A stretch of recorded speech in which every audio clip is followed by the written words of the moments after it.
The Toledo Mud Hens are off tonight before opening up a 6-game homestand. Buffalo is in town, followed by Pawtucket in for the weekend. The Hens are 13 games out of the wild card spot with 27 to play.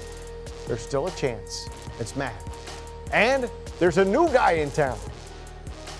And with that, we welcome him back, the voice, or one of the voices of the Toledo Mud Hens, Matt Melzak. Thank you so much for being here. Good to see you again in Always studio. A pleasure.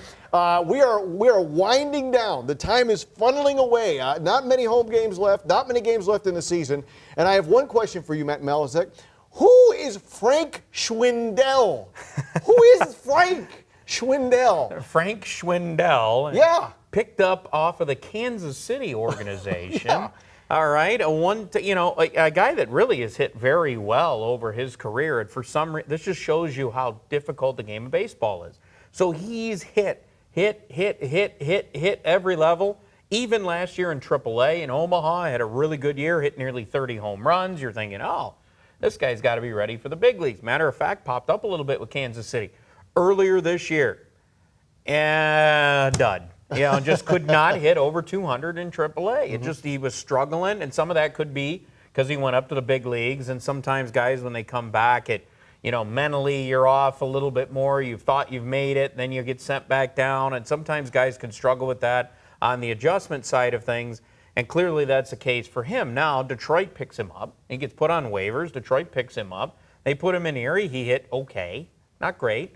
Then they give him a shot at AAA, and here he goes over the weekend in Louisville. All of a sudden, here you go. Okay, so is he a guy that we can expect? I mean, is he just a stopgap guy? What is he to us? Well, I mean, as of right now, he's a guy who is just going to fill that spot for you for a while. And then, you know what? The Tigers are in the business right now because of where they're at, that you have to take some flyers on people, and you do. You take a flyer on a guy. I'll take a guy that's hit 30 home runs before in his minor league career, a guy that's shown a lot of power, who, by the way, that same year, he hit nearly 30 home runs. He also hit over 40 doubles. So there's a lot of extra base power there in the bat of Frank Schwindel. He's a guy you just, Kansas City cut him. You take a flyer with him. It's the same with Edwin Jackson. It's the same with picking up these guys as you go through the season. You're trying to catch something that maybe it turns into something more, maybe it doesn't. Maybe it's just a filler. And that happens an awful lot, but it also could turn into a guy that maybe makes your big league club next year, and then all of a sudden, has that kind of a year at the major league level, and you're going, oh, where did this guy come from, a.k.a. Nico Goodrum?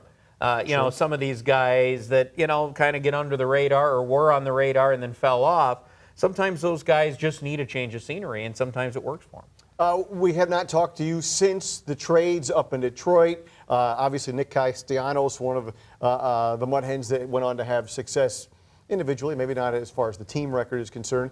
But your thoughts about, Castellanos gone, Green gone, guys like that, and now the guys coming in who we'll probably see here or we have a good chance to see here. Yeah, I think one of it is you were expecting those guys to move. Castellanos' end of his deal was going to get moved. Green, probably at the highest value he's going to have for the Tigers at this point, he's going to move, and he did.